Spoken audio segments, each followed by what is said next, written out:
Welcome to Andy and Ari On3, your instant reaction show. Madison, Wisconsin. The band is playing, but not in a happy way. Alabama has just rolled Wisconsin 42-10.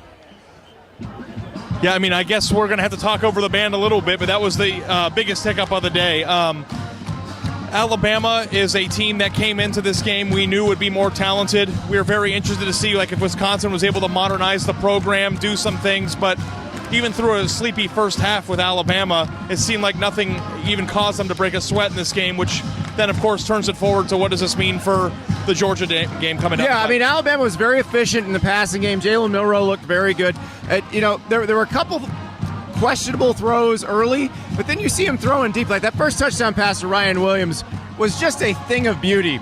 And then right before halftime, you had that beautiful throw in the corner of the end zone. He does feel like he's evolved as a passer somewhat. Yeah, absolutely. I think that in the past, we kind of got a lot of that, missing some throws he should make, but then throwing beautiful passes. But I think he's a more complete quarterback. I think he's a very dangerous quarterback with his legs. And Alabama has a really, really special young wideout now to pair with him. Isaiah Bond was very good last year, but Ryan Williams is only going to get better as the season goes on, and they're going to be a really, really tough out. So I was very impressed with Alabama's run blocking. Obviously, we saw Caden Proctor lead the team out of the tunnel, and you're like, okay, he's good to go. And so Caden Proctor and Elijah Pritchett, when they are starting at tackle, this is a very different team than the one we saw struggling against USF with neither of them playing for the first 3 quarters last week. And also let this be a reminder, too, that when a team is playing a really rough game, like last week with Alabama did with USF, not to overreact to that. And I'm the biggest culprit of that. Oh, a team stinks because they had a really bad game.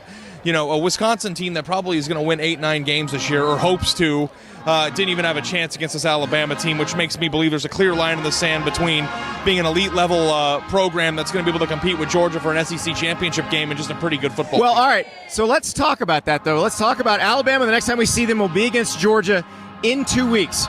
Now, I will say, Ches Malusi, Cade Yakimelli, the 2 top backs for Wisconsin, they had some success on the ground. I would worry about that if I were them. I might have been cruising the Bama Online message boards just a skosh. Well, what were they saying? Were people freaking out? They were a little worried about the run defense.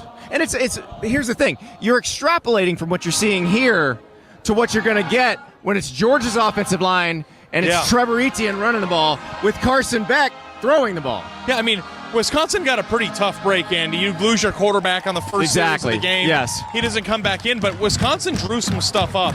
I still think that they need to find an identity as a program, but before halftime you had receivers getting behind the Alabama defense. Wisconsin ran the ball fairly well. It was a pretty competitive game for much of the first half until they got away from them before halftime. And with Alabama, I just think there's a lot to clean up before they get to Georgia, because this was not perfect by any stretch. They overmatched Wisconsin, and at times it looked easy. Yeah. Georgia's never going to let it look easy. But Alabama certainly has the talent to play with Georgia, to beat Georgia.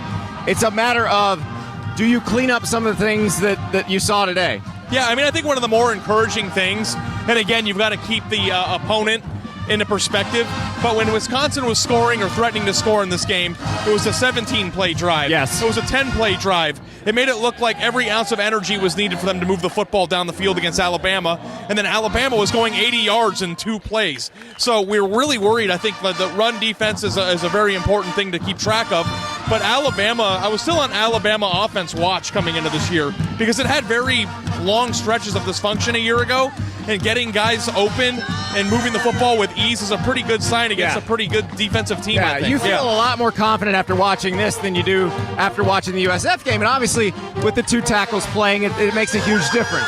Yeah. But they were just smooth. They never felt like they were straining. It never felt that hard. We got the band right behind us. I don't know if you're a genius for where you picked the video to be, or the worst.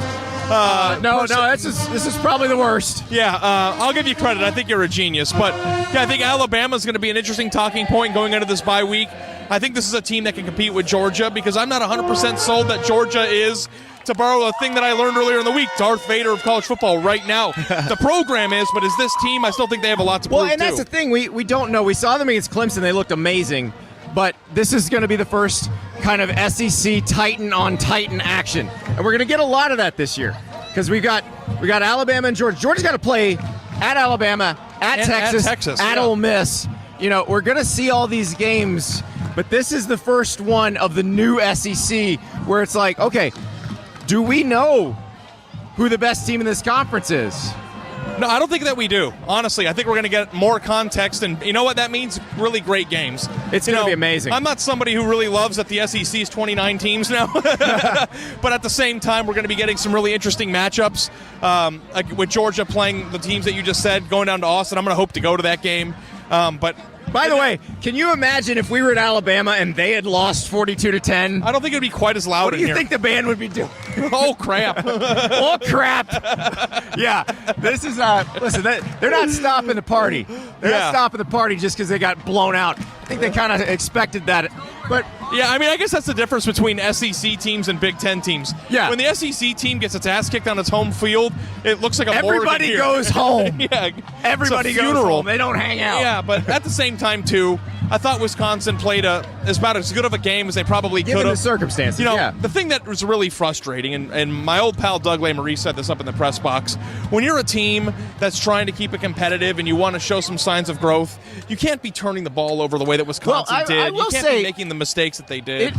They did turn the ball over, but Alabama, we use the term turnovers forced. Like, these were really forced. Yeah. Like, you notice Alabama, like, if a quarterback is loose with the ball, the Alabama defenders are swatting that ball around. There were a couple moments where it didn't matter how well you blocked. Like, they were going to try to strip the ball, and I think it's obviously something you practice, and you wonder, is that going to pay off in one of these monster games down the road where maybe somebody does have a nice play and they get moving, but there's a peanut punch fumble and it's all different. Yeah, I mean, when you think about it, that Ches Malusi fumble after that 30-yard or 20-yard run down at their own end, it was huge. Turned into a touchdown, and then when Wisconsin went down 14-3, trying to get within 4 points right before halftime, missing that field goal, missing the wide-open receiver in the end zone, Alabama capitalized big. So it wasn't just forcing stops and turnovers. It was taking those turnovers that were a gut punch to Wisconsin and turning them to a quick 6, too. Well, 2 weeks to talk about Alabama, Georgia. And we're going to use every day of those 2 weeks if you're a Bama Online subscriber to worry about Bama, to go over every little bad thing that happened in this game. And there weren't that many bad things, but I'm sure you're going to worry about them. But I will say this. Remember the good things that happened in this game, because Alabama looked like a pretty complete team, especially on offense. I think you should feel pretty comfortable about this offense going into the Georgia game. Yeah, and you know what, Bama Online subscribers, freak out. Take this 42-10 win and freak out. That's what makes your team elite. That's what makes you elite. We're happy you're here. We're happy to be here. Awesome game. And you know what? Having Alabama being very, very good after beating a team like this on the road going into that Georgia game is pretty much... They're doing a time warp. Let's go. You watch Rocky Horror Picture Show, right? I don't know what that is. We love you. We'll talk to you tonight.